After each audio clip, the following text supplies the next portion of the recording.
Humans are inherently social animals. An individual who is unsocial by nature, not by accident, is either beneath our notice or more than human. Society, by nature, precedes the individual. Among books on humans and society, The Social Animal, by Elliot, Aronson, and Joshua, stands out as a detailed map guiding us through the labyrinth of prejudice, influence, and love. This is not a dry textbook, but a work written in an intimate, sharp narrative voice, combining scientific experiments with real-life stories, from classic experiments on conformity and self-justification to hot-button issues like violence, prejudice, media, and terrorism. The work poses a persistent question. Why do humans, despite being intelligent and creative, so easily fall prey to manipulation that they can commit acts both irrational and cruel? If humans are social animals, what makes us different from an ant colony or a beehive? Why, in the same situation, do some become victims of prejudice, others instigators of violence, while some individuals rise to defend justice?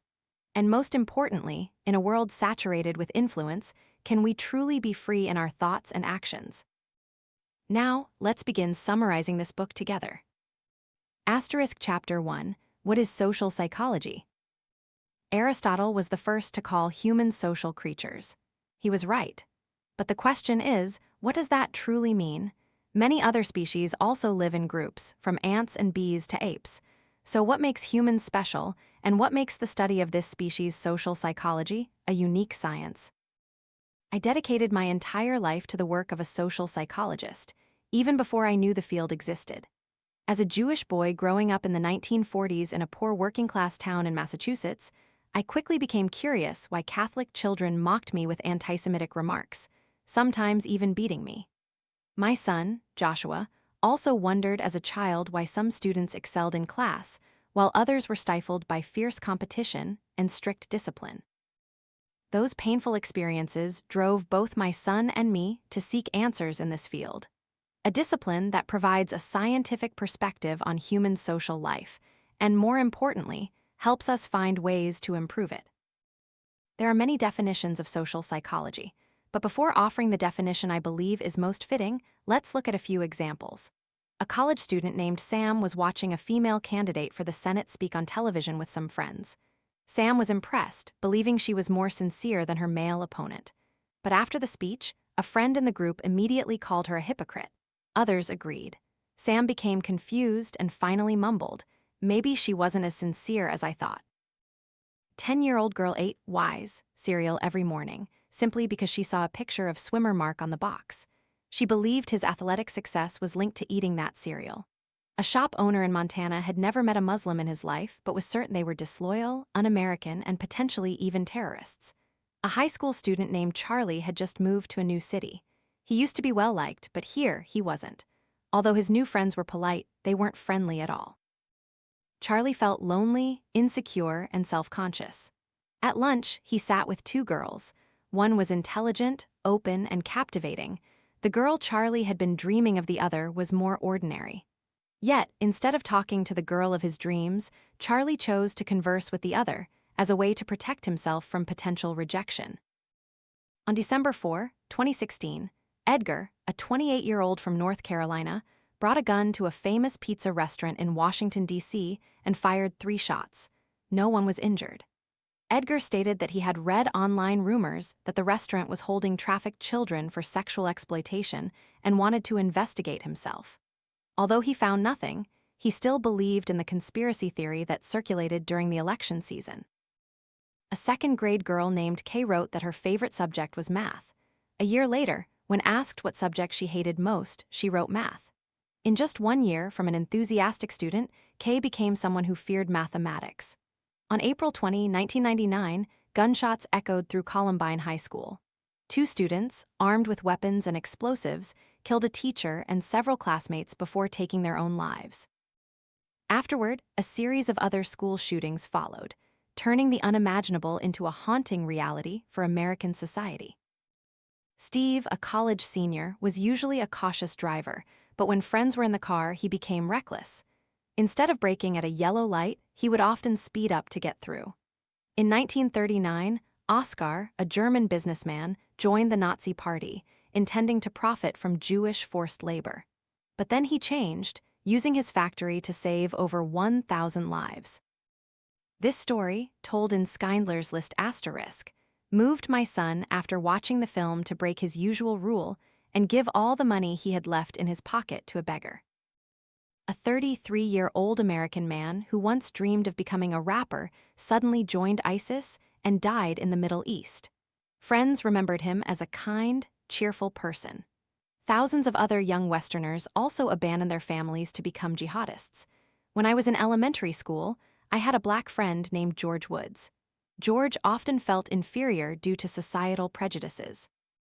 From movies to television, Joshua's grandchildren's generation now lives in a different world where black people can be actors, politicians, even U.S. presidents. But that doesn't mean prejudice has disappeared. Shopping while black, driving while black, or simply walking while black remains a painful experience, sometimes costing lives. These examples share a common thread. They all reflect the power of social influence.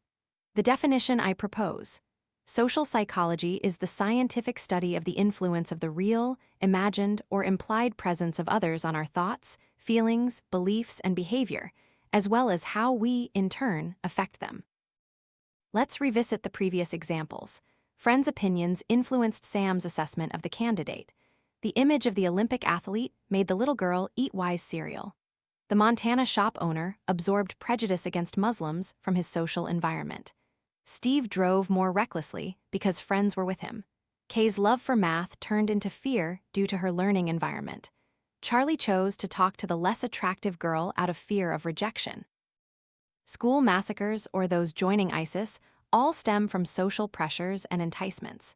And it is precisely these influences that can lead people to perform extraordinarily humane acts, like Schindler or the student who gave all his money to a beggar. In the process of explanation, a common mistake is to label unusual behavior by attributing it to personal disposition. This is called the dispositional attribution viewpoint. Evil people must be evil, crazy people must be crazy. Good people must be inherently good. This way of thinking provides comfort. We believe they are different from us and that we would never act that way. But reality is far more complex. Here, I present Aronson's first law. People who do crazy things are not necessarily crazy. Many social situations can cause a large number of ordinary people to act in abnormal ways. Think about Edgar, who brought a gun into the pizza parlor. If he alone believed in the conspiracy theory, we might call him delusional. But thousands of people also believed it, sending threatening letters and harassing the restaurant. This phenomenon cannot be attributed solely to an individual's personality. It is a product of the social context. Similarly, the Jonestown tragedy in 1978, when 613 parents killed their children at Jim Jones's command, showed how circumstances can bend human reason to an extreme degree. If only one parent killed their child, we might assume that person was sick. But when hundreds of parents did the same, we are forced to look at the power of the social situation and the control of a fanatical leader. In many cases, we are too quick to judge wrong behavior as a result of bad character, rather than considering the pressure of circumstances. This simplification leads to complacency, making us believe we are immune to the temptations or pressures that others succumb to. But social psychology research shows that no one is entirely immune. Another common concept is hindsight bias, the tendency to overestimate our ability to have predicted an outcome once we know it. We often think something was obvious even though we didn't know it beforehand. This is why people like to be Monday morning quarterbacks. But in reality, many seemingly obvious things only become clear after we have the data. This is why rigorous experiments are needed, rather than relying on intuition. Social psychology differs from folk psychology, which everyone practices daily. We all observe, predict, and infer about others' behavior. But these everyday experiments lack systematic rigor and are easily influenced by personal biases and experiences. Social psychologists, conversely, can create situations to control variables and draw more accurate conclusions. What's important is that studies show social influence is not only powerful but incredibly subtle. Sometimes, just the silent presence of others can change our behavior. Sometimes that silence is even more overpowering than direct words. And sometimes, the most ordinary situations can push people to extreme behaviors. To understand humans, we cannot just look at isolated individuals. We must place them within the network of relationships, pressures, and social contexts that surround them. These invisible forces determine what we think, believe, and do. When considering human behavior, blaming personal disposition can cause us to miss opportunities to improve circumstances. A manager concerned about employee theft might immediately conclude they need to hire people with better character, instead of asking whether a stressful, unfair work environment itself might be leading to wrongful actions. A school fearing violence might want to conduct psychological tests to find unstable individuals without looking at the social pressures and isolation students endure.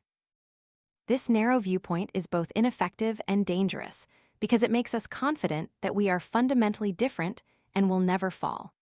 Of course, I don't deny that mental pathologies or personality traits exist, but social situations are often more powerful than we imagine. This is why one of social psychology's great contributions is helping us see the broader situational picture, rather than just focusing on the individual. Recall the Jonestown incident. Before migrating there, the members of Jim Jones's cult were all ordinary people, neighbors, friends, parents. None of them were considered insane, but in an extreme situation, under collective pressure, they did the unthinkable, poisoning their children and committing suicide. This is not a story about a few madmen, but a reminder that social situations can transform the behavior of the masses. When we understand this, we realize a paradox. What we perceive as individual choices are often shaped by invisible forces around us. We think we are independent, but in reality, we depend heavily on the views, attitudes, and behaviors of others. We believe we see the truth, but often, we only view the world through the lens of our own prejudices, biases, and social needs. In conclusion, I want to emphasize that social psychology does not aim to excuse wrongful behaviors, but to explain and understand them. Only through understanding can we change. Only by recognizing the power of social influence can we design fairer, more humane environments where people are less likely to be pushed into cruel or self-destructive choices. People who do crazy things are not necessarily crazy. That is a reminder for us to be less arrogant, less complacent, because under certain conditions, we ourselves, who consider ourselves normal, can act in unimaginable ways. Understanding this not only helps us explain society, but also makes us more humble in our self-perception. And that is the beginning of this book, a journey to understand humans in their role as social creatures. Chapter 2, Social Cognition in the Middle Ages. It was not uncommon in medieval Europe to see passers-by having chamber pots of waste dumped on their heads. City dwellers at the time used these pots to collect urine and feces, then simply tossed them out the window. Waste accumulated in the streets, leading to epidemics, until someone cleaned it up, sometimes even using it as fertilizer. To us today, this system seems utterly crude, especially knowing that earlier civilizations like the Greeks, Romans, and Mayans had sewage systems and indoor toilets. Why did Europeans abandon such conveniences and revert to chamber pots? The answer lies in false beliefs. Many people at the time believed nudity was sinful, that frequent bathing would make the body vulnerable to demonic possession, and that illnesses originated from malevolent spirits, not germs. Thus, they limited bathing, opting instead to only wash their faces and hands. This led to a society where everyone, from peasants to priests to kings, reeked, and simultaneously, plumbing maintenance skills were forgotten, making street dumping of waste seem normal. I tell this story to emphasize that every generation believes things that later generations will consider foolish. Victorian doctors once scoffed at the fear of bathing, yet they themselves believed that women who read novels would become sick and infertile. We call ourselves Homo sapiens-wise humans, but in reality, we still readily cling to irrational beliefs and pay the price for them, from climate change denial to vaccine hesitancy to belief in conspiracy theories. We are repeating the logic of medieval people using chamber pots. From here, we delve into social cognition, which studies how people form beliefs, remember, interpret, predict, and make decisions about the social world. And the question is, Why do these processes so often lead to errors? Humans proudly see themselves as rational, but in reality, we are cognitive misers. We constantly seek to conserve mental effort, shortening our thoughts with shortcuts, and this very tendency leads to biases.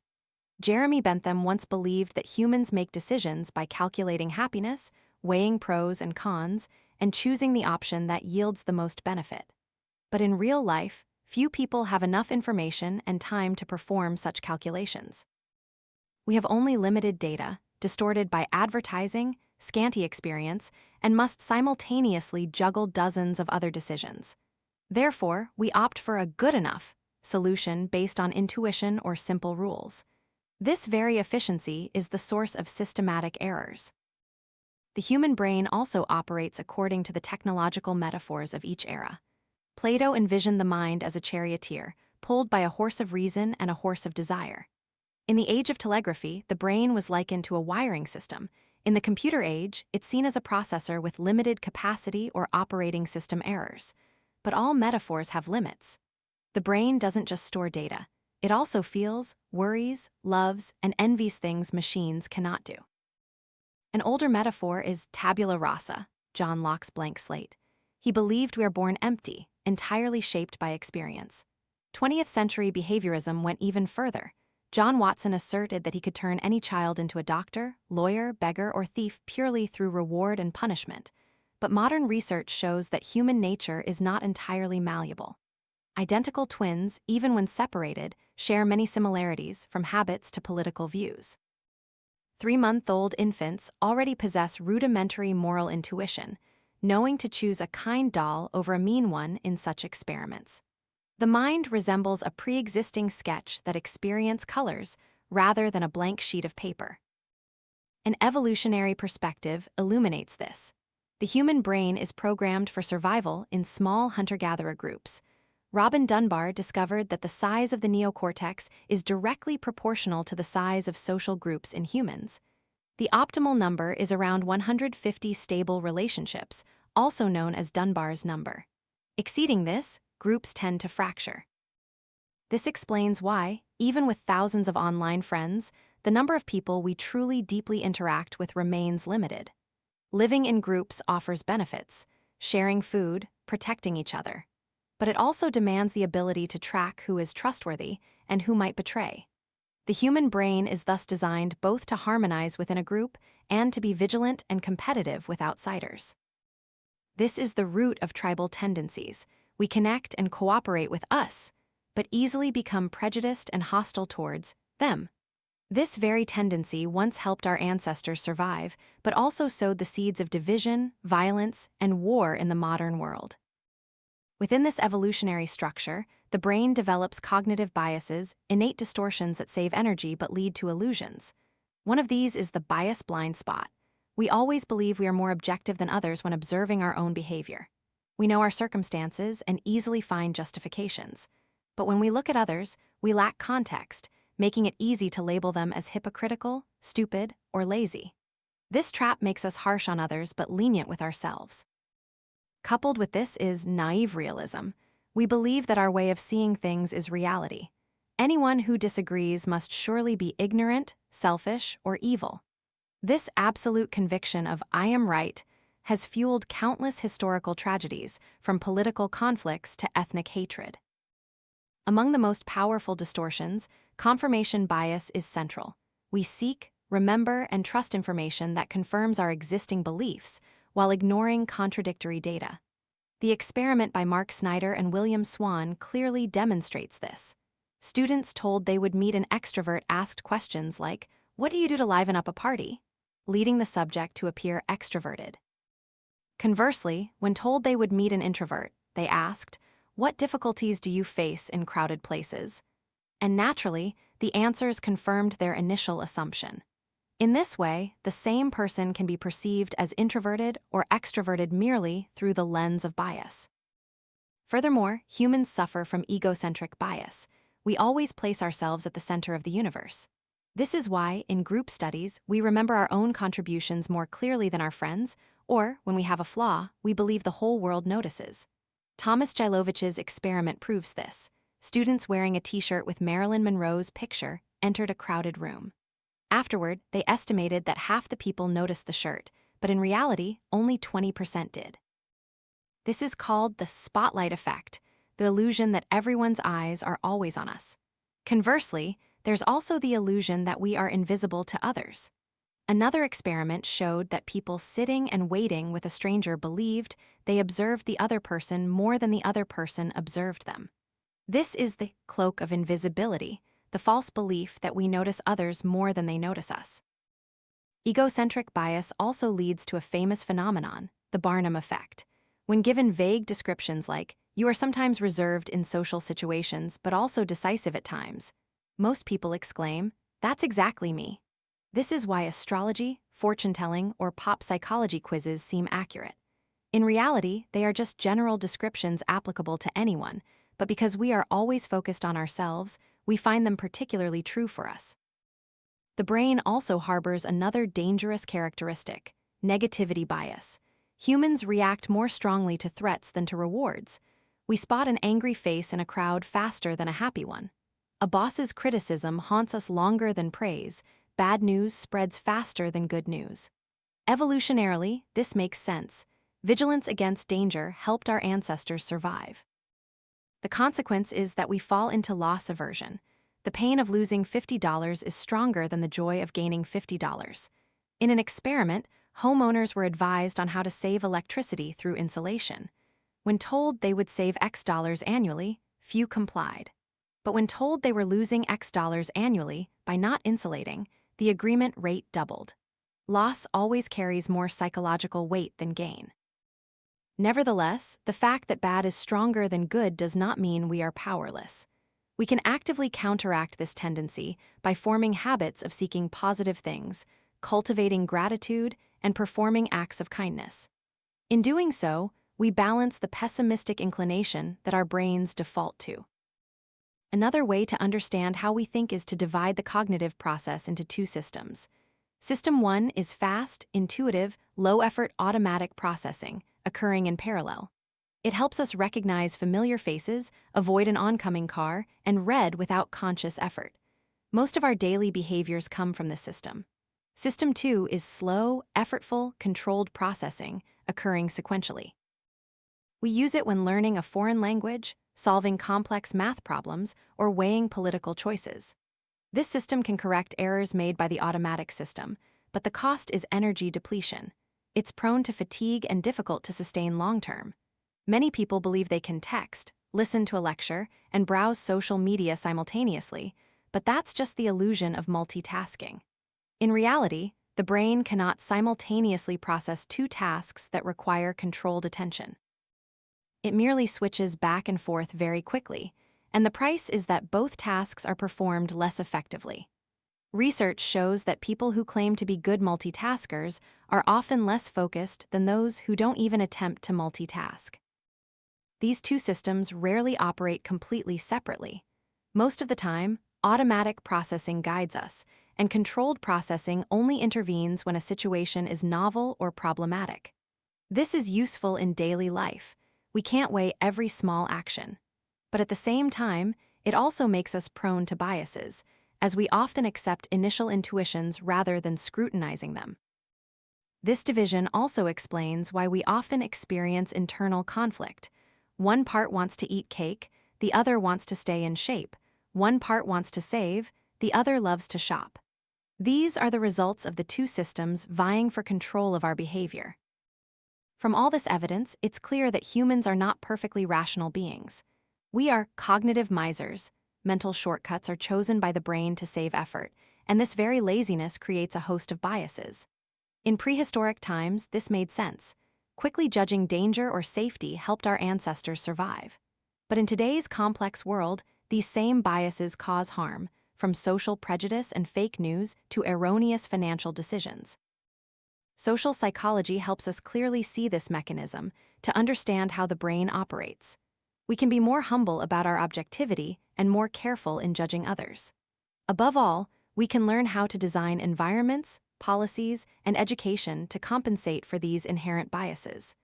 Knowing that we are prone to confirmation bias, we can actively seek out contradictory information. Recognizing the power of negativity bias, we can cultivate habits of gratitude and kindness to counteract it. When aware that we are driven by loss aversion, we can make wiser financial decisions. Social cognition is not just a chapter in a book.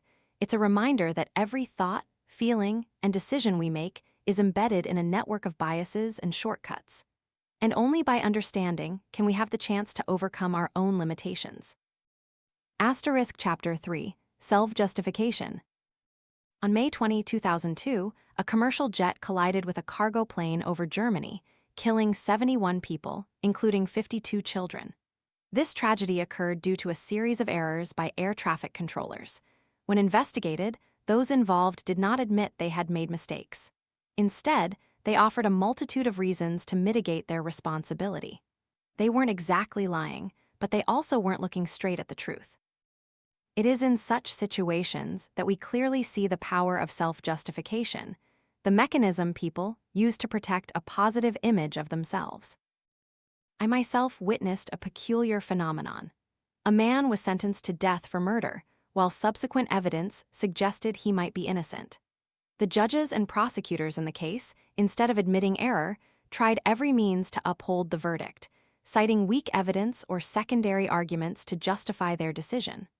Once people have invested their honor and belief in a judgment, retracting it becomes incredibly difficult. Cognitive dissonance causes them pain, and the easiest way to reduce that pain is to cling to old beliefs. This mechanism doesn't just play out in courtrooms but in every corner of daily life. We lie to avoid trouble, then tell ourselves everyone lies. We cheat a little on an exam, then rationalize it by thinking it's no big deal, everyone does it.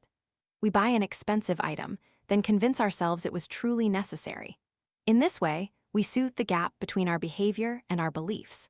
The foundation of this phenomenon was described by Leon Festinger in his theory of cognitive dissonance. When we hold two conflicting cognitions, for example, I am honest and I just lied, we experience an uncomfortable state of tension. To resolve this, we have three options: change our behavior, change our belief, or add a new cognition to justify. Often, changing behavior is the hardest because it requires courage and sacrifice. Therefore, most people choose the path of justification. A classic demonstration is the 1959 experiment by Festinger and Carlsmith. Students were asked to perform extremely boring tasks, such as turning pegs for an hour. Afterward, they were asked to convince another student that the task was enjoyable. Some were paid $20, others only $1. The $20 group confessed that the task was tedious, while the $1 group convinced themselves that the work was genuinely interesting. Why? Because $1 was not enough to justify their lie. To reduce dissonance, they were compelled to change their belief. The task wasn't so bad after all. This is one of the strongest pieces of evidence showing that beliefs can be bent to legitimize behavior. Another mechanism is effort justification. People tend to value more highly what they have worked hard to achieve. A group of students was divided into three. One group joined a club with a simple initiation, another through a difficult initiation, and the third required no initiation. Afterward, they listened to a club discussion that was actually quite tedious. The group that underwent the difficult initiation rated the discussion as significantly more engaging. They had endured humiliation, so to reduce dissonance, they convinced themselves that the club was truly worthwhile. The mechanism of decision justification is also common. Every day we make countless choices: buying a car, choosing a career, marrying, selecting a school. When two options are equally appealing, we feel anxious because letting one go feels like a loss, and choosing the other is uncertain. After making a decision, to reduce dissonance, we inflate the value of our chosen option and deflate the value of the discarded one.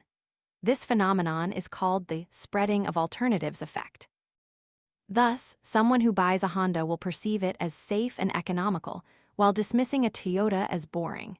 A Toyota buyer, conversely, will justify their choice by reversing the arguments. Every decision is like an arrow that triggers a restructuring of beliefs to protect the choice. But self-justification doesn't stop at small personal decisions. It also appears in moral and immoral actions. A student who cheats on an exam will downplay the importance of honesty. A soldier in wartime might convince himself that killing civilians is simply following orders or for a greater purpose.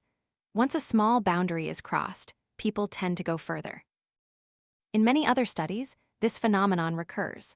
A group of students had to write essays advocating a viewpoint contrary to their personal beliefs. Those who received only a small reward for this task often changed their attitudes, gradually accepting the view they originally opposed. Those who were highly paid did not. They had a strong enough external reason to justify their discomfort. It was the small reward that created the strongest dissonance, forcing people to change their own beliefs to find harmony. This is why strict societies often maintain high levels of cohesion. People endure so much to be accepted, and that very suffering makes them tell themselves the system is legitimate. The same mechanism explains why harsh initiation rites, from military boot camps and fraternities to religious cults, bind members so strongly. The pain and humiliation endured become proof that the place is worthwhile. Another form of self-justification is the spreading of alternatives. When forced to choose between two equally attractive options, we often elevate the value of what we've chosen and devalue what we've given up. In an experiment, women were asked to choose between two household items of equivalent value. After making their choice, they rated their chosen item much higher while simultaneously devaluing the other. This phenomenon doesn't just appear in shopping, but also in important decisions like career or life partner. This post-decision adjustment helps people feel less regret and more confident in their choices. Self-justification also serves as a gateway to moral degradation. A student might start by copying a few lines on a test. Cognitive dissonance would emerge. I am honest, conflicting with I just cheated. To reduce this, the student might change their belief. Everyone cheats, it's not a big sin. Then, the next instance of cheating will be easier because the behavior aligns with the new belief. From there, wrongful acts escalate step by step. This phenomenon is called the justification trap. This mechanism also explains why many war crimes are committed by ordinary people. A soldier might shoot a civilian due to situational pressure. To reconcile this with his self-image, he might think, they must be the enemy, or I was just following orders. After each step, beliefs are adjusted to legitimize the behavior. Over time, increasingly extreme actions are deemed reasonable. This escalation of justification is what is dangerous, as it leads people from small mistakes to major tragedies. However, it's important to note that self-justification is not solely negative. This mechanism can also be used for positive change. Someone initially reluctant to volunteer might tell themselves they're doing it out of obligation. But the dissonance between their self-image and their behavior gradually leads them to conclude, I'm participating because this is the right thing to do. Eventually, the new belief takes root, turning them into someone committed to charity. Self-justification is therefore a double-edged sword. It can keep us confident and stable, but it can also push us into a spiral of rationalizing wrongdoing. Understanding this mechanism is paramount if we want to avoid the trap of small lies, dubious compromises, and decisions that can slowly steer us away from our initial values. Another classic example of the justification trap comes from the Vietnam War. As the U.S. government became increasingly mired, with soaring casualties and slim prospects of victory, they could have withdrawn early. But admitting that so much blood and sacrifice had been meaningless was too difficult. Therefore, each setback was justified by a new escalation. More troops, more bombs, more years. It was this fear of admitting error that prolonged a decade-long war, causing catastrophe for both sides. This phenomenon also repeats in personal life. Someone who invests in a losing business project might continue to pour money into it, because if they withdraw, they would have to confront the truth that their initial decision was wrong. Instead of accepting the loss, they cling to tenuous hope, rationalizing their persistence with reasons like, things will be different next time. This is known as escalation of commitment, another form of self-justification. In marriage and love, this mechanism is also present. An unhappy couple might stay together because they have invested too much time and emotion. They tell themselves that all relationships have difficult times or that the other person will eventually change. It is this emotional investment that makes letting go difficult, and justification helps them continue to endure even when love is gone. However, there's also a positive side. Once we choose to commit to a person or a goal, self-justification can help us overcome difficulties. A soldier volunteering for a relief mission, initially hesitant, will gradually tell himself that this is the right thing to do. This new belief helps him persevere and sacrifice more. In this way, self-justification becomes a driving force that keeps us consistent with positive behavior. Another interesting illustration: researchers observed two groups of students. The first group was encouraged to volunteer with material rewards. The second group was simply asked, with no rewards. The result: when the rewards disappeared, the first group became less committed to the activity, while the second group, to justify their initial behavior, convinced themselves that they were volunteering because they believed it was a good thing. And it was this second group that became persistent volunteers. Self-justification is therefore like a flame that can illuminate or consume. It helps us maintain a positive self-image and reduce internal tension, but it can also lead us down dark paths. A small lie can turn into a chain of deceptions. A wrong decision can escalate into tragedy. If we're not vigilant, we'll be swept into a spiral of legitimizing the very things we once considered wrong. The message here is not to eliminate this mechanism. That is impossible. It is deeply ingrained in how the brain functions. But by understanding it, we can control it. When we realize we are seeking excuses instead of looking straight at the truth, we can stop. When we know that cognitive dissonance makes us prone to self-deception, we can choose to bravely confront it. Humility and self-reflection are the only weapons to prevent the justification trap from consuming us. Chapter 4, Conformity. There's a scene in a movie I'll never forget. A character stands before a crowd, his face pale with fear, sweat pouring down, while the entire group unanimously shouts out a wrong answer. The man knows the truth, but his throat chokes up. Finally, he opens his mouth and repeats the wrong answer along with the majority. No one forced him, there was no direct threat, only the power of the crowd made him succumb. That wasn't just a movie script. It was precisely the phenomenon Solomon Asch demonstrated in his famous series of experiments. He had participants sit in a group with prearranged confederates. The task was simple: compare the lengths of lines and choose the correct answer. When all the confederates intentionally chose the wrong answer, nearly 75% of participants also repeated the wrong answer at least once. Even though their eyes clearly saw the truth, the unspoken pressure of collective consensus caused people to abandon their individual judgment. Why does this happen?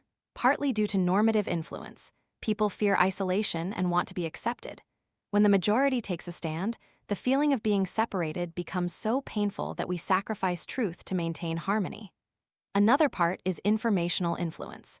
When we are uncertain, we believe the group has more accurate information than we do. Even when we are certain, our confidence wavers upon seeing the entire group disagree. But the power of conformity doesn't stop at simple perception. Stanley Milgram took it to a far more terrifying level in his famous series of experiments at Yale. Ordinary volunteers were assigned to be teachers and instructed to administer electric shocks to learners whenever they answered incorrectly. In reality, the learners were actors and the electric shocks were fake, but the teachers didn't know that. Under the cold command of a researcher in a white lab coat, the majority of participants continued to press the shock button up to 450 volts, a level they believed could be lethal. They were anxious, trembling, and sweating, but still continued. Why? Because they obeyed legitimate authority. In his analysis, Milgram realized that obedience increased or decreased depending on many factors: proximity to the victim, the presence of a disobedient confederate, and the prestige of the authority figure a chilling conclusion. Ordinary people can commit cruel acts simply because they are placed in a situation where authority commands it. Conformity is not an exception for a few evil individuals, but a universal characteristic. The question arises, is conformity entirely bad? Not necessarily. Human society only functions thanks to a certain degree of conformity. No one wants to live in a world where laws, norms, and even minimal courtesies are ignored. Conformity helps us maintain social order, but the downside is that it can also lead to tragedy when norms or commands are wrong. Studies following Asch and Milgram have shown that conformity also influences countless other areas. For example, in airplane accidents, Investigators often find that co-pilots recognized problems, but dared not contradict the captain. It was the power structure and culture of obedience that caused many opportunities to prevent disaster to be missed.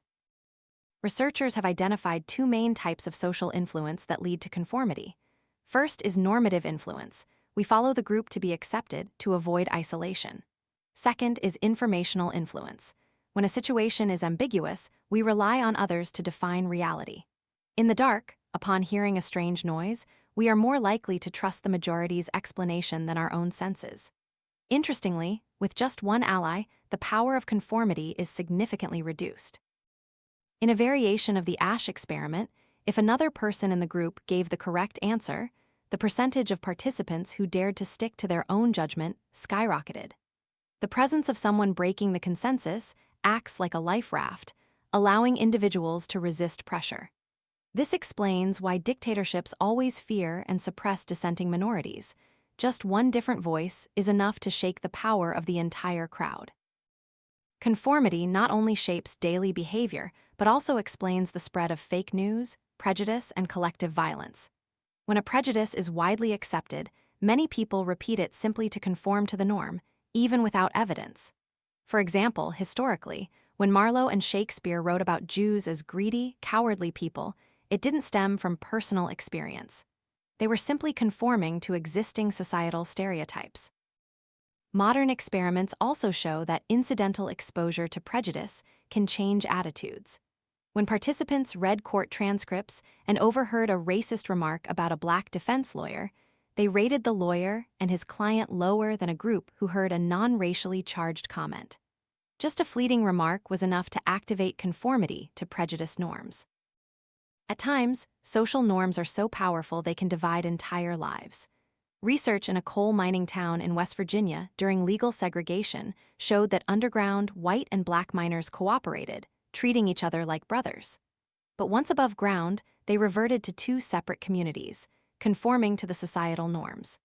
The same person, two ways of behaving, simply because of two different contexts. The power of conformity is both terrifying and thought-provoking.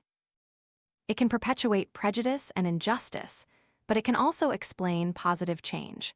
When Southern American soldiers in the 1950s enlisted and were exposed to a less racially segregated military environment, they gradually became less prejudiced against black people. New norms can melt away old attitudes. Another powerful historical example of conformity is the Tiananmen Square massacre in Beijing in 1989. Thousands of students and citizens protested peacefully, but when the army was ordered to open fire, many soldiers complied, killing their compatriots. Most of them were not evil.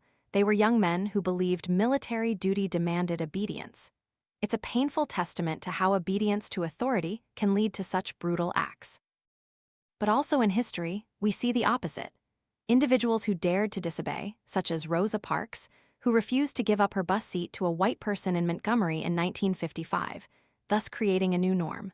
Her defiance not only broke the existing racial segregation order, but also sparked the civil rights movement.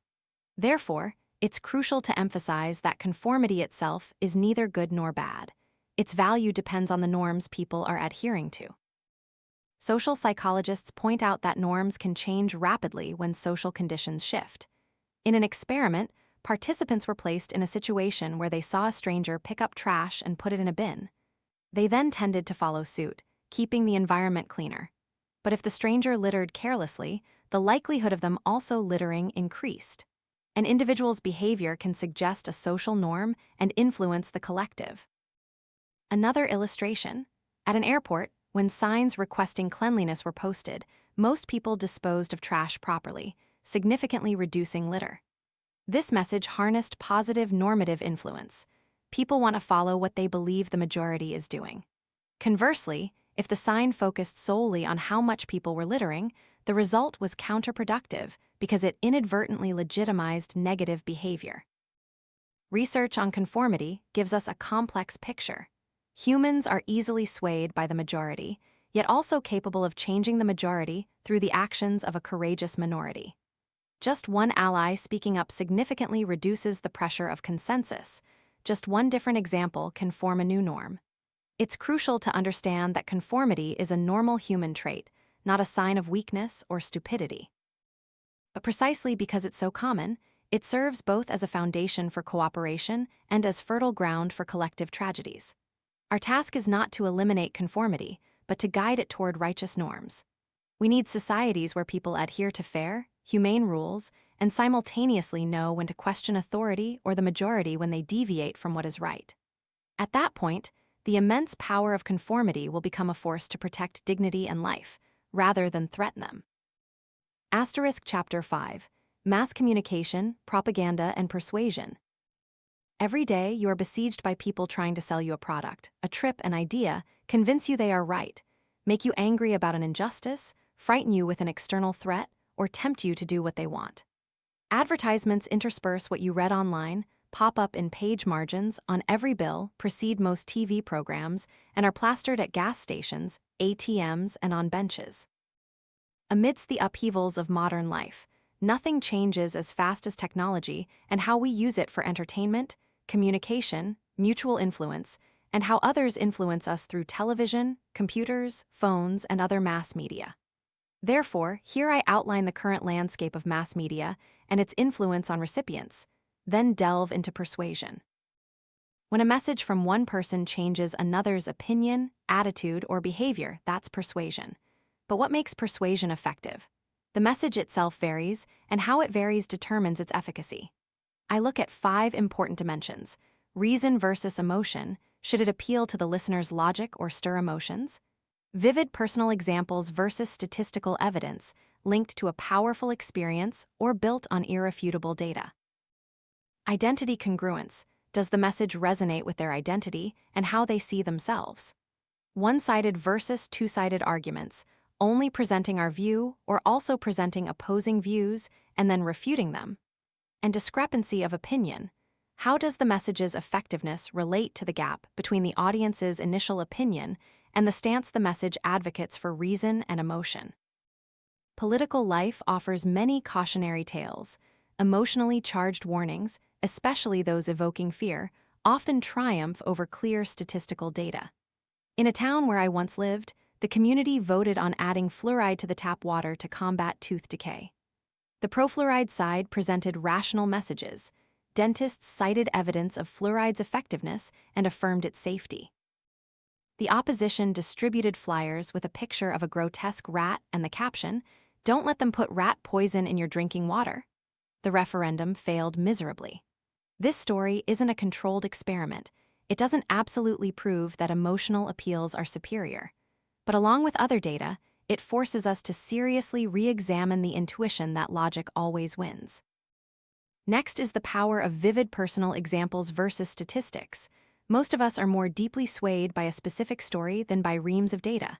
That's why testimonials like, "I lost 18 kg thanks to this program," are effective, even with a small disclaimer that results not typical. Professional lobbyists are also trained. Don't dump data on congressmen. Tell a heartfelt story about a specific individual. A single image, a basketball crashing through a living room wall, can defeat pages of charts. An equally powerful shortcut is appealing to identity. If a message resonates with who I am, it makes the listener act as if they are preserving their very self.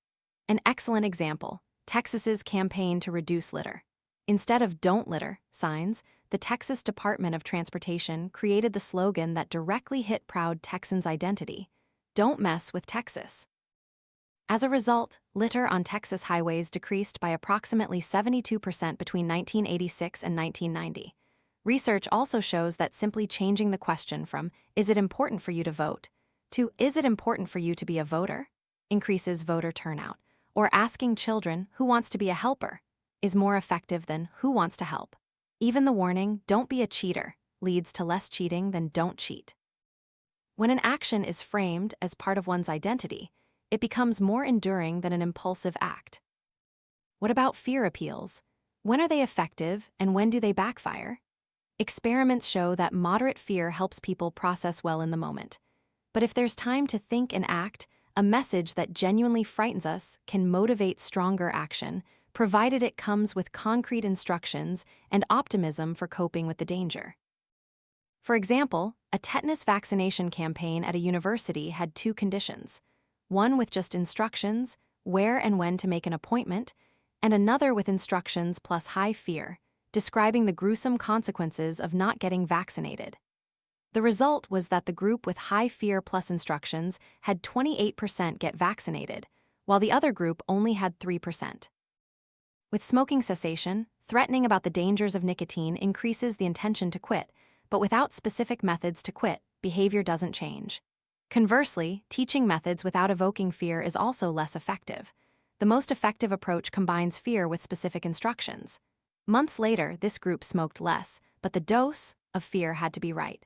People with low self-esteem are easily overwhelmed by strong fear. They shut down, deny, and retreat into comfort. In one study, viewers of a car accident film on a large, close-up screen, if they had average to high self-esteem, were more inclined to take preventative action than people watching on a small, distant screen. Low self-esteem individuals, conversely, avoided it when the fear was too intense. Even those with high self-esteem will behave like those with low self-esteem if they are overwhelmed by fear and feel helpless. So, to motivate those easily overwhelmed, design messages with feasible, specific instructions to evoke a sense of, "I can do this." Finally, for this section, a strategic question. Should we use one-sided arguments, ignoring opposing viewpoints, or two-sided arguments, addressing counterarguments and then refuting them?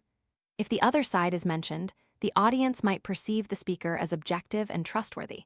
But there's also the risk of highlighting that the issue is controversial, causing listeners to waver and reducing persuasive power. In reality, there isn't a simple rule that applies to all situations. The rest of this content will explain when and for whom each approach has an advantage. Now, to the question, is a message more effective if it's far from or close to the audience's initial viewpoint? Typically, if a message is too distant from existing beliefs, it's easily rejected outright. But if it's moderately close enough for the audience to accept it, yet still creating a slight challenge, it can make them think and adjust their attitudes. For example, a strong gun control advocate is rarely persuaded by a message advocating for the repeal of the Second Amendment, but they might be swayed by a proposal for stricter background checks. Moderate shifts are more likely to lead to lasting change than an overly extreme shock. Here, modern theories of persuasion play an important role. The elaboration likelihood model posits two paths for a message to have an impact. The central route: when recipients are motivated and able to analyze, they focus on arguments, evidence, and logic. Attitude change via this route is stable and difficult to sway. The peripheral route: when recipients are less interested or lack the ability to process, they are persuaded by superficial cues such as the speaker's attractiveness, repetition, background music, or symbols. Change via this route is fast but also easily fades. For example, a reputable doctor explaining the harms of smoking with research data persuades via the central route. In contrast, a pop music star appearing in an anti-smoking ad, simply through their image, can influence via the peripheral route. Both are effective, but their durability differs. Advertising companies understand this well. A campaign can simultaneously target both routes, one side with research data proving the product's quality, the other with attractive imagery for memorability. Advertisements featuring figures like the Marlboro Man need no logic. Just a charismatic image, repeated endlessly, is enough to build a brand. However, communication doesn't always persuade in the desired direction. Sometimes we encounter the boomerang effect, where the message backfires. If listeners feel attacked, they cling even more stubbornly to their initial beliefs. Research shows that when conservative audiences watch overly extreme political ads from liberal campaigns, they are not only not persuaded but become even more conservative. The more one tries to refute, the more the old belief is reinforced. This is especially important in the age of social media, where information is shared in filter bubbles and users primarily see views similar to their own. Thus, any contradictory message is often pushed out or increases resistance. Therefore, the way a message is framed becomes crucial. Emphasizing common ground instead of direct confrontation can open the door to dialogue. Furthermore, we also see classic propaganda techniques still at work. Joseph Goebbels, Hitler's propaganda minister, thoroughly exploited three elements: repetition, strong emotion, and a common enemy. He emphasized the same message thousands of times, associating it with images and music that evoked emotion, while simultaneously creating an us versus them dynamic. This very formula led a civilized nation into genocide. Today, commercial advertising applies the same formula. A beer brand associates its image with friendship and camaraderie, a car company with freedom and adventure. A political campaign links a candidate with family, security, and tradition. Rational logic is just the shell. The core is symbolism and emotion. By understanding these mechanisms, we not only see the power of persuasion, but also understand why humans are so easily manipulated. Social norms, logical arguments, symbolic images, fear all intertwine to shape our daily beliefs and behaviors. Faced with the power of propaganda, the question arises: how can we resist persuasion? One answer comes from the concept of psychological inoculation, much like a vaccine. If we are exposed beforehand to a weakened version of a faulty argument, we develop antibodies to resist a stronger version later. For example, when students heard weak arguments against vaccination, they learned to counter them and were subsequently less persuaded by stronger anti-vaccine arguments. This suggests that controlled exposure to misinformation is sometimes the best way to protect ourselves. Another tactic persuaders often use relies on cognitive dissonance, the foot-in-the-door technique. If you get someone to agree to a small request, their likelihood of agreeing to a larger request later increases. Why? Because once they've performed the small action, they self-justify that they are the kind of person who supports this cause, making it easier to accept the next step. A classic study showed that when housewives agreed to place a small, "Drive safely" sign in their window, they were much more likely to agree to put a giant sign in their yard a few weeks later. Conversely, there's also the door-in-the-face technique, starting with an exorbitant request, then retreating to a smaller one. The recipient, feeling they've already refused once, tends to agree to the subsequent offer to balance things out. Both techniques exploit the psychological mechanisms of self-justification and the desire to maintain a positive self-image. We also need to mention the phenomenon of scarcity. We tend to highly value things that are rare or hard to obtain. Advertisements with phrases like, "only 24 hours left," "limited edition," or "for the first 100 people only," are often effective not because the product is better, but because they evoke a fear of missing out. Modern media, especially the internet and social media, have ushered in a new era for persuasion. Here, information spreads extremely quickly, filter bubbles foster prejudices, and fake news can be amplified to the point of political instability. Research shows that fake news often spreads faster than true news because it's sensational and emotionally charged. When users share without verification, a chain reaction turns a rumor into a social truth. But the internet also offers opportunities. Community campaigns, calls for blood donation, environmental protection, or humanitarian fundraising can spread and mobilize millions of people in just a few days. A short video about famine or an appeal to help disaster victims can prompt viewers worldwide to open their wallets because the message touches emotions and humanitarian identity. In conclusion, persuasion isn't always dangerous. It's a neutral tool that can be used for manipulation or to inspire good. Understanding how it operates from normative and informational influence, emotion and reason, central and peripheral roots, to manipulation techniques and resistance mechanisms is the first step to protecting ourselves and using it responsibly. Looking at today's world, where images and messages constantly besiege us, we need to be more vigilant than ever. Who is speaking? What are they saying? To whom? And why do we believe it? Clearly recognizing this is the only shield against the colossal power of media and propaganda.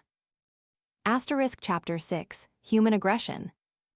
When I first stepped out of the university lecture hall to teach, the questions students threw at me weren't about love or politics, but about violence. Why do humans fight, kill, torture? Is it natural instinct or a product of society?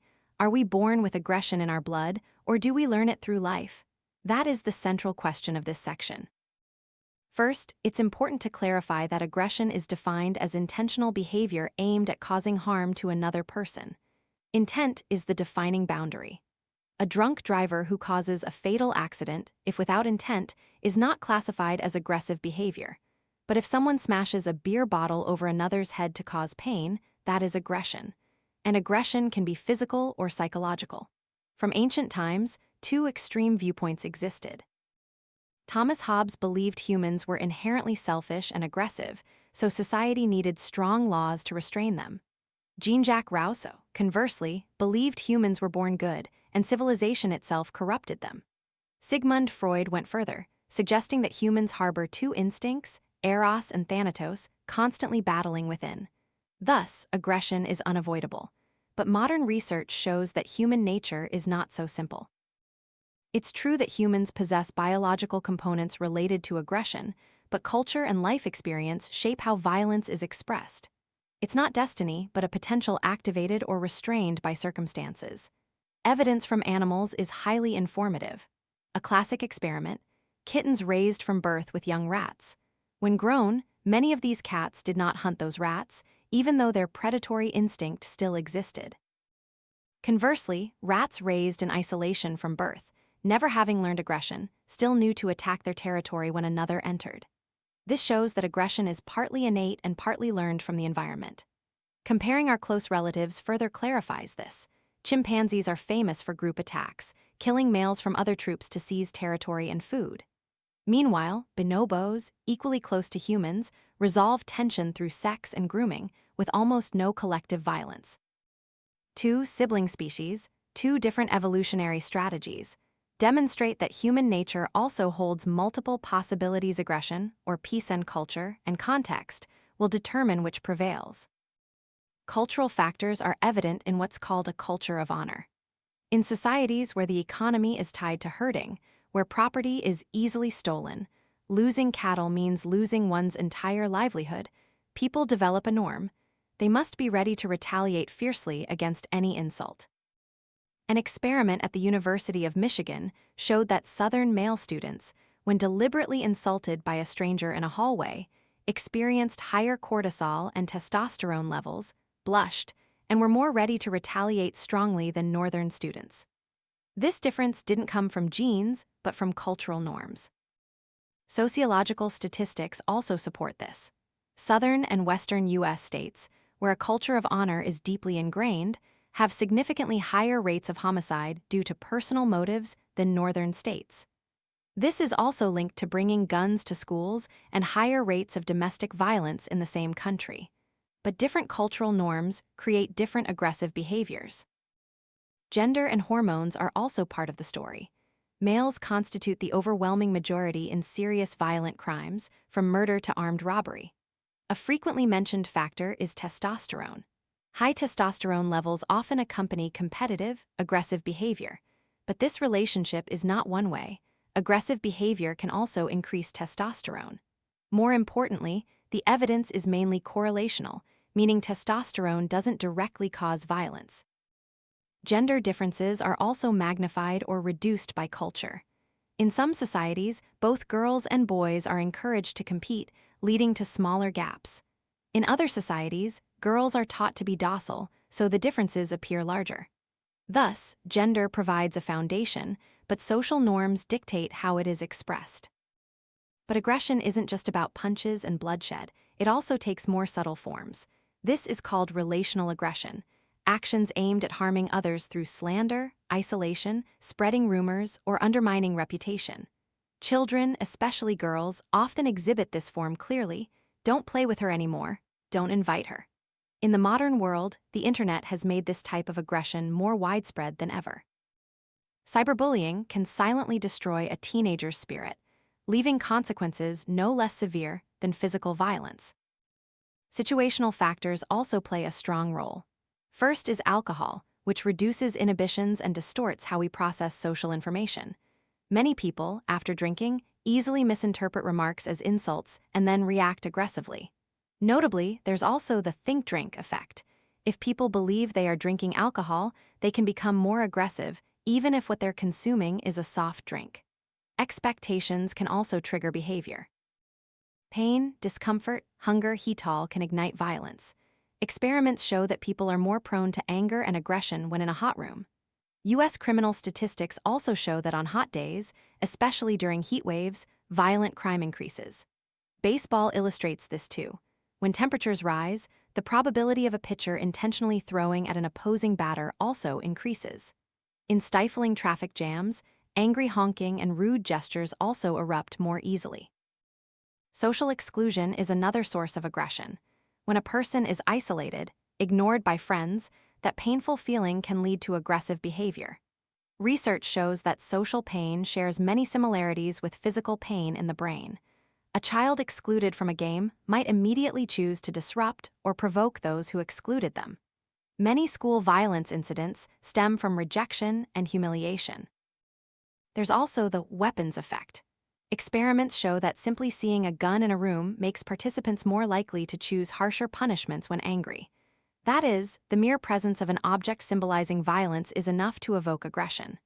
The slogan, "Guns don't kill people, people kill people," therefore needs careful consideration, because at times, the very presence of a gun can make violent behavior more likely.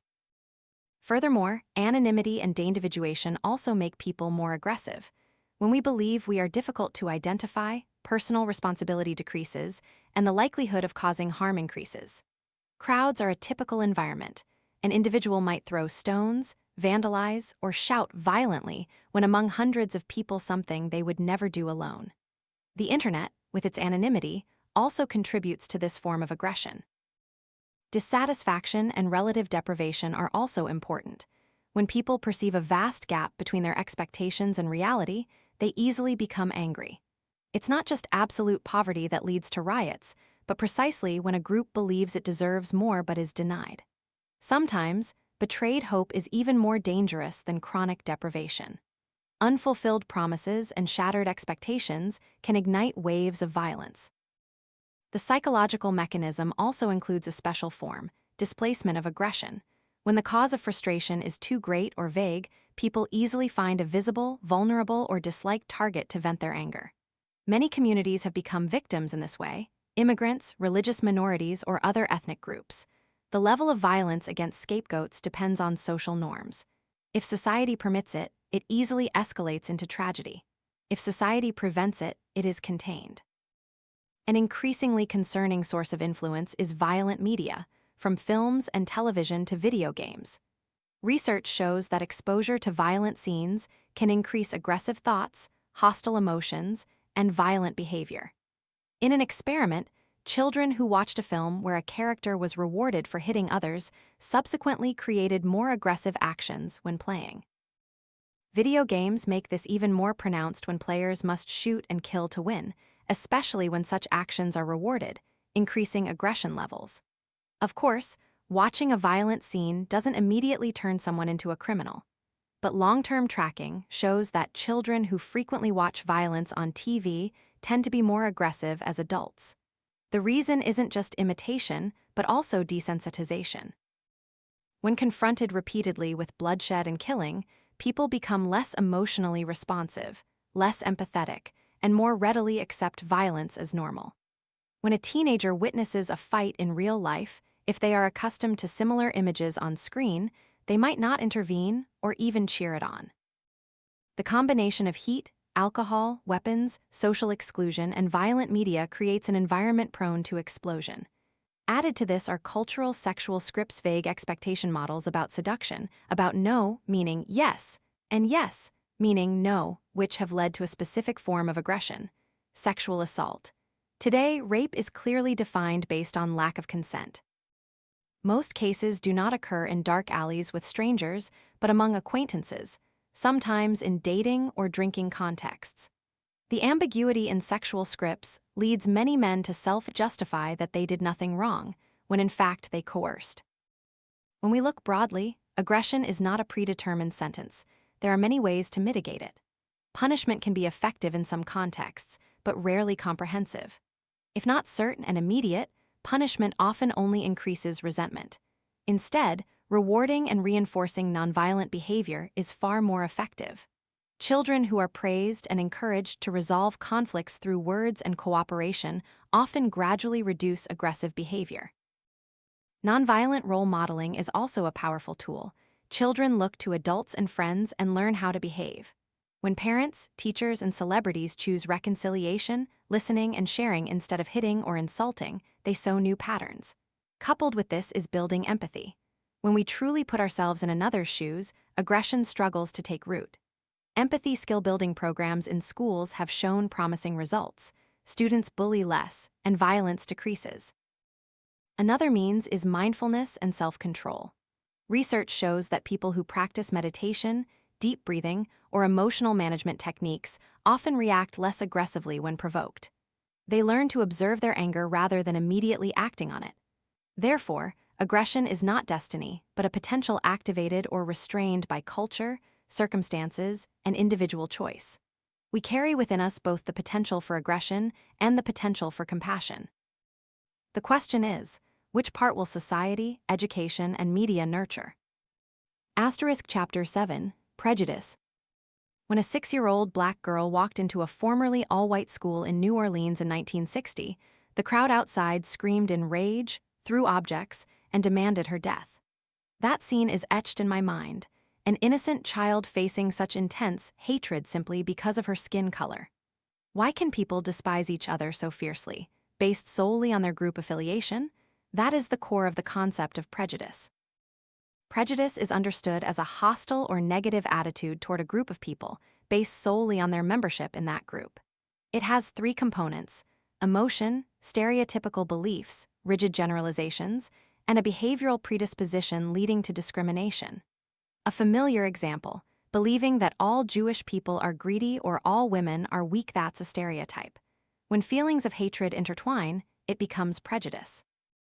And when behavior emerges refusing to hire, denying voting rights, paying lower wages, it becomes discrimination. These 3 components are tightly linked, creating a spiral of hatred.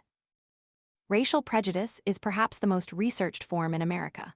The history of slavery, legal segregation, and social stratification has left deep scars.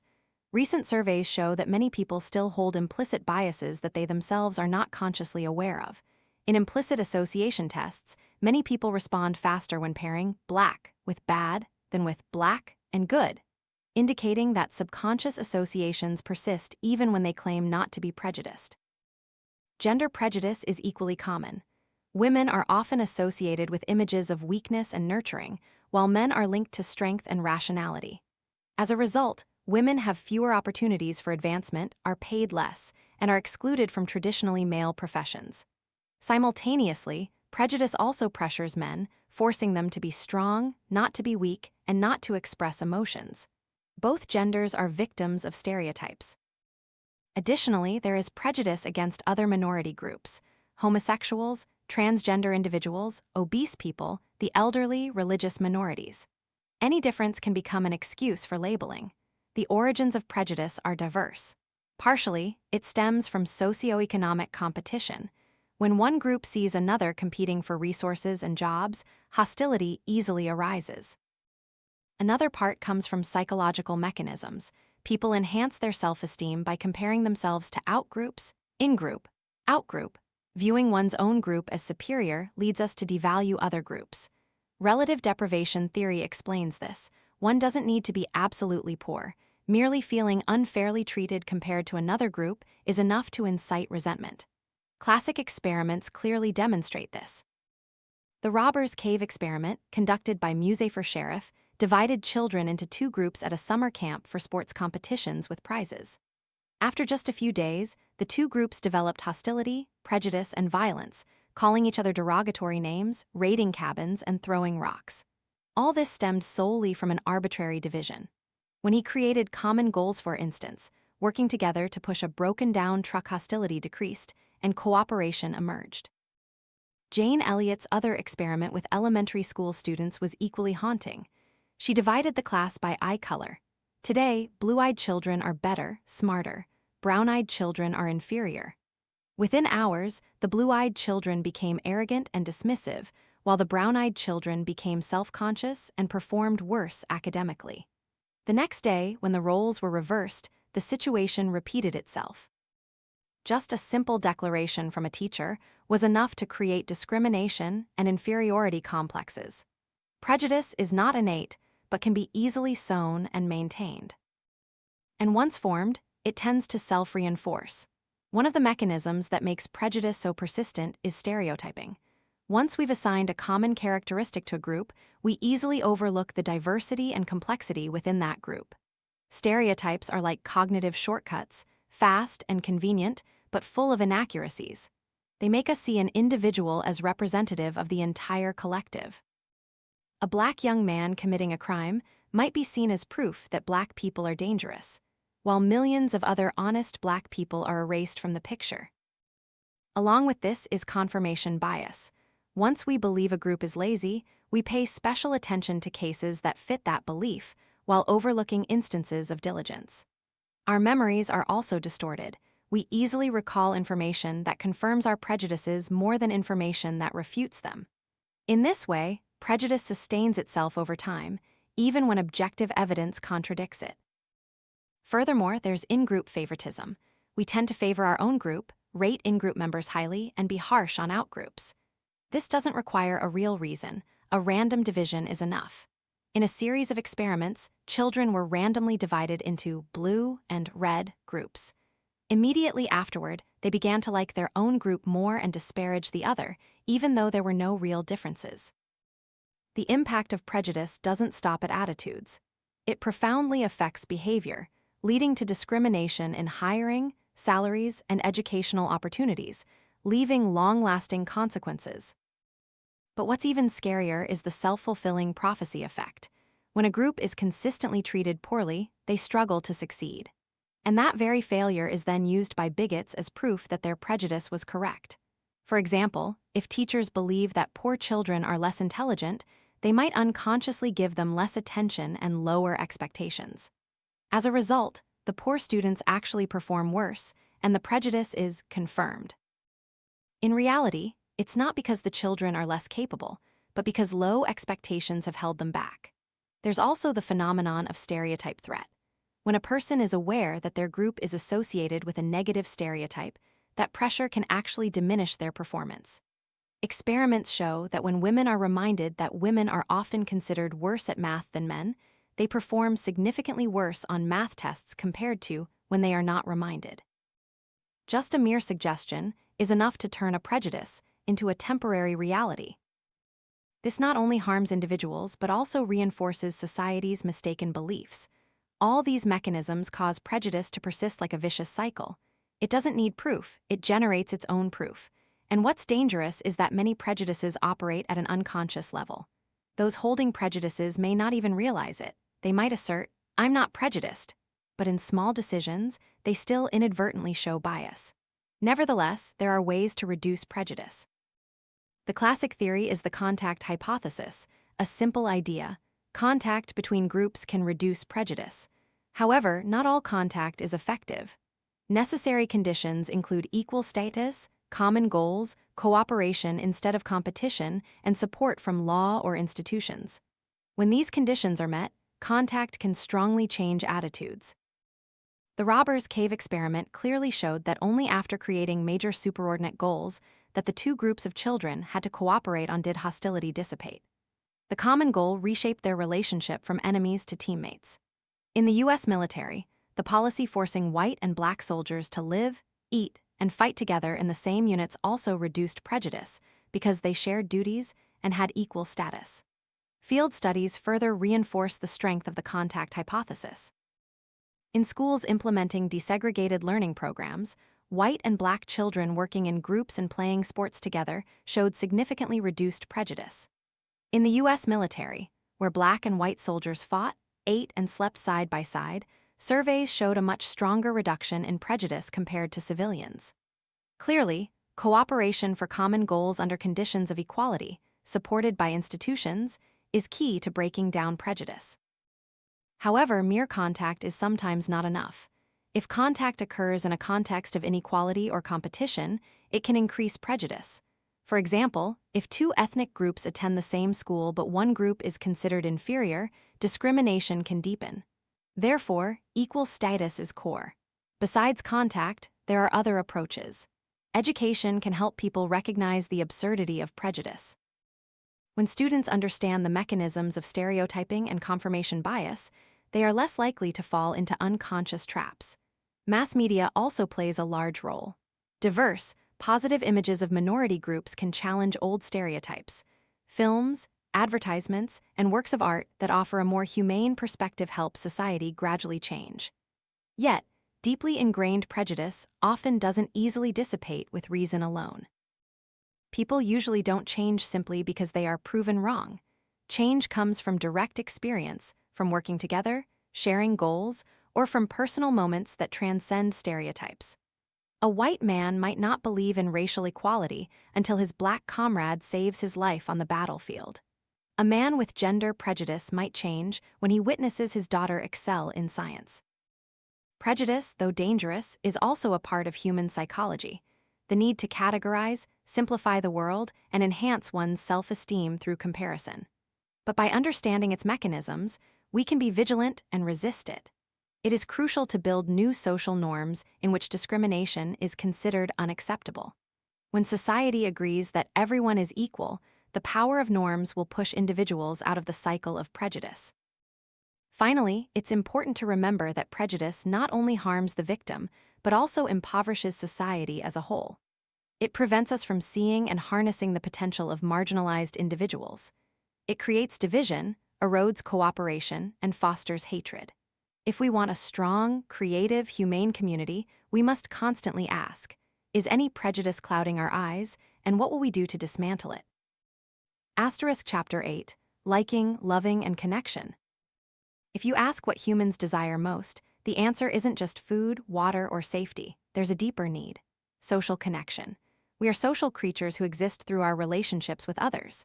When these relationships are absent, people easily fall into loneliness, collapse, and even illness. Research has shown that loneliness and social isolation not only cause mental anguish but also affect physical health, increasing the risk of heart disease, depression, and shortening lifespan. Conversely, connection with friends, family, and loved ones brings meaning, motivation, and happiness.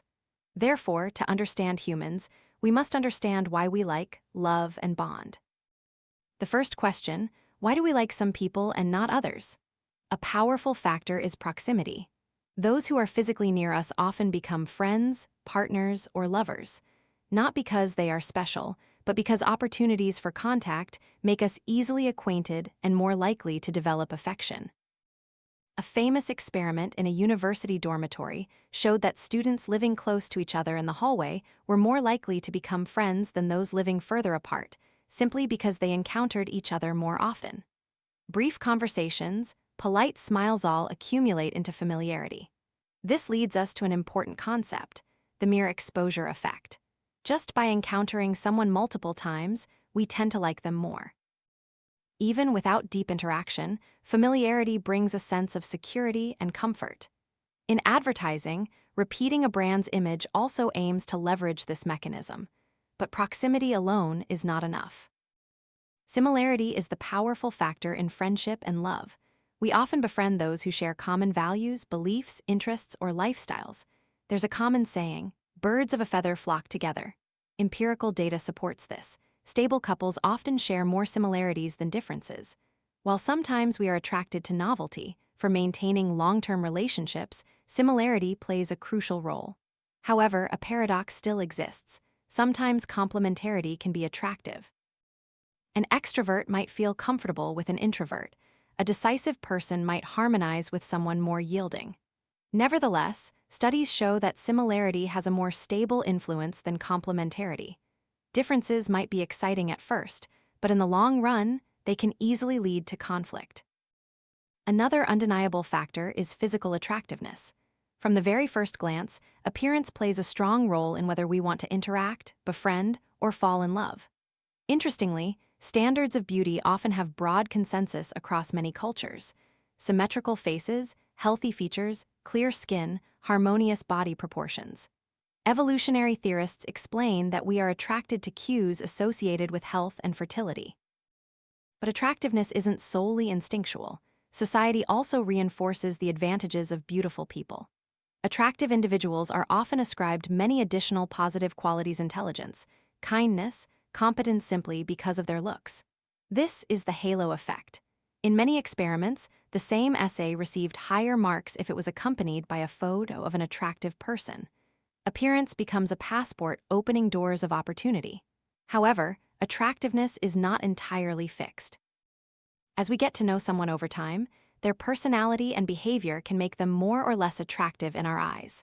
Someone with an ordinary appearance, but who is kind, humorous, and sincere will become increasingly beautiful in the perception of friends and lovers.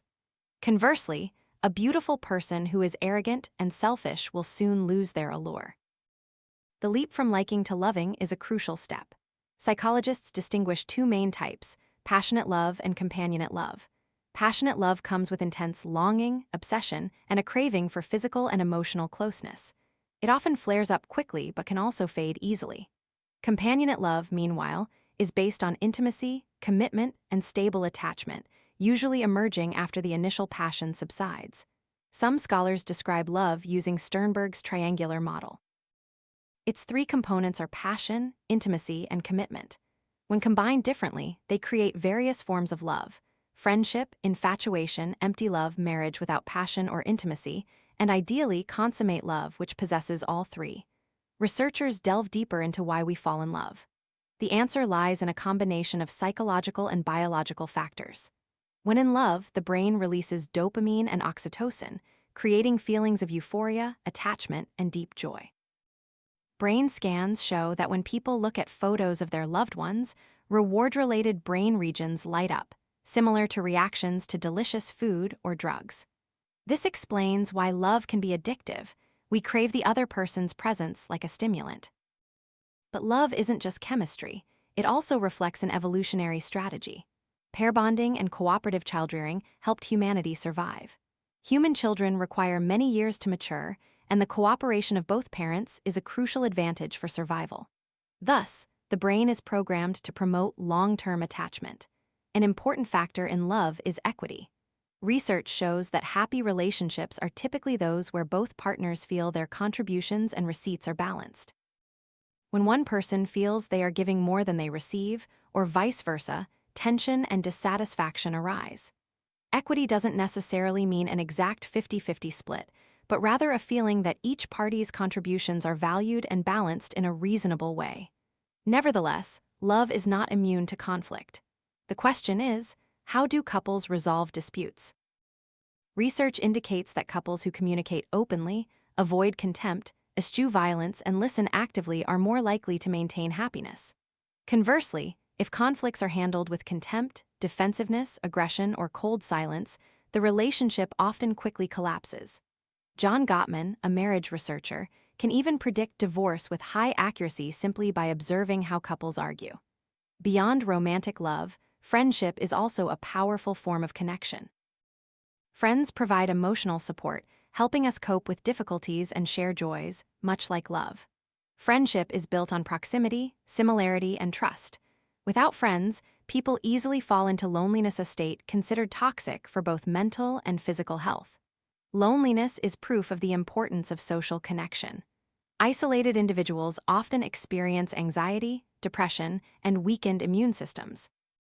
They also face a higher risk of premature death, equivalent to risks like smoking or obesity. Conversely, people with strong social networks are generally happier and live longer. Connection is not just an emotional need, but also a biological one. Another interesting aspect is rejection. When facing romantic rejection or being turned away by friends, people experience real pain.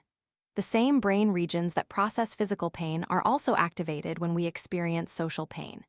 This explains why breakups or losing friends can be as painful as physical trauma. And this pain can lead to serious consequences: aggressive behavior, self-harm, and even crime.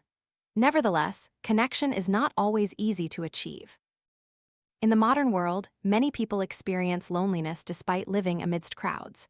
Social media, instead of increasing connection, sometimes creates an illusion: hundreds of online friends, but a lack of close, deep relationships. Surveys show that many young people feel lonelier than ever, despite more virtual communication. True connection requires presence, listening, and trust, things difficult to replace with screens.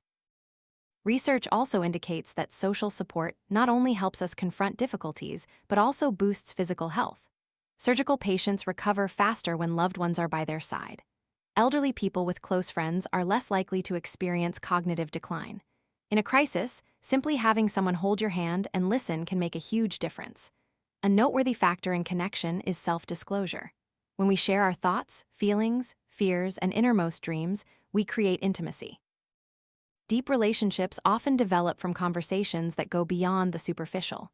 Self-disclosure increases trust, and trust, in turn, encourages more sharing. This is the reinforcing cycle of intimacy. However, disclosing too quickly, too much, can backfire. Balance and gradual progression are necessary. Some studies show that satisfaction levels in marriage and friendship largely depend on self-disclosure. Couples who maintain the sharing of emotions, both joyful and sorrowful, tend to stay together longer. Conversely, when communication is narrowed to practical matters, intimacy fades and relationships are prone to fracturing. Connection is also maintained by commitment. Without commitment, passionate love can easily fade. Commitment creates a sense of security and stability, helping couples navigate difficult periods. But commitment isn't just a promise. It needs to be reinforced by actions, support, compromise, and loyalty. In truth, love and connection are always a balance between I and we. Too much focus on oneself can sabotage a relationship. Too much self-sacrifice also leads to resentment. A healthy relationship is one where both feel respected and both their needs are heard. A major risk in relationships is social comparison and jealousy. When looking at other couples or idealized images online, many people feel dissatisfied with their own relationships. Jealousy can also destroy trust and even lead to violence. The only way to combat this is to build trust, communicate openly, and focus on the unique value of one's own relationship instead of comparing it to unrealistic ideals. It's also important to note that not all connections are positive. There are toxic relationships where one person controls, abuses, or harms the other. Research shows that many victims remain in abusive relationships due to emotional, economic, or social dependency. Understanding the mechanisms of attachment helps us identify and support escape from such situations. Meanwhile, healthy relationships offer extraordinary strength. Someone under work pressure will experience less stress if they have a listening partner. Students away from home will study better if they have close friends. Elderly people visited by grandchildren often live longer. Social support is a shield protecting humans from illness, crisis, and loneliness. Loneliness, conversely, can be destructive.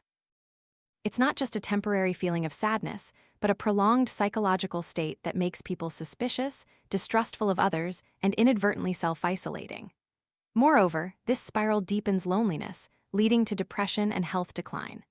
All of this shows that liking, loving, and connecting are not luxuries, but fundamental human needs. Just as we need air and water, we also need connection to live healthily. The most modern research all agrees. Humans are designed to bond, and it is this bonding that has led to humanity's evolutionary success. When we understand the mechanisms of proximity, similarity, attraction, love, friendship, equity, commitment, and social support, we not only understand ourselves better, but can also build more sustainable relationships. And in an increasingly noisy, fragmented world, it's more important than ever to cherish, nurture, and protect true connections. Chapter 9. Social Psychology as a Science. If you've ever debated with a friend about why people act the way they do, you've probably heard confident assertions like, everyone only thinks of themselves, or women are more emotional than men, or if you want to know someone, just look at their friends. Such statements seem plausible, but are rarely verified by empirical evidence. That is precisely the difference between intuition and social psychological science. Social psychology, as a science, is built on the belief that to understand human behavior, we cannot rely solely on philosophy, personal experience, or intuition. Instead, we must rely on systematic observation, controlled experiments, and data. Only in this way can we distinguish between false assumptions and truth. History shows that many popular beliefs have been disproven by science. For example, many once thought that harsh punishment would deter mischievous children, but research indicates that excessive punishment often leads to defiance, dishonesty, and increased aggression. Or the view that innate instincts determine everything, while experiments demonstrate that the social environment can powerfully shape behavior. To achieve scientific rigor, social psychology must adhere to the scientific method. This means starting with clear hypotheses, designing controlled experiments, measuring behavior objectively, and being ready to reject theories if data contradicts them. The important thing is that science does not seek absolute certainty but probabilistic evidence, allowing us to say, highly likely, rather than absolutely certain.